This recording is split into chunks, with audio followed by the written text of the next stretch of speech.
Ito na ata ang pinakamadali at napakasarap na putong bigas. Napakadaling gawin, kaya let's go, gawa tayo. Gawa muna tayo ng tanzong, 1/3 cup of rice flour and 1 cup of water. Tapos lagyan ng tubig ng 1 cup, haluin ng mabuti hanggang maganito na yung itsura.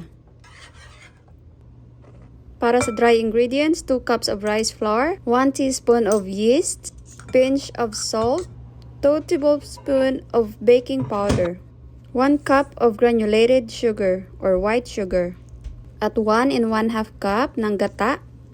Haluin ng mabuti until well combined.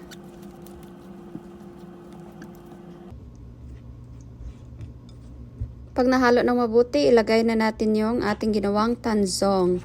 Yung tanzong dapat ay nahalo talaga siya sa ating ingredients. Tapos, durugin ng durugin para maging pino. Kagaya niyan. So, buo-buo pa niyan pero salain mo uli at yan, takpan mo at iwan mo muna ng mga 30 minutes. Pagkatapos ng 30 minutes, ganyan na siya. Pwede na natin yan isalang sa ating steamer.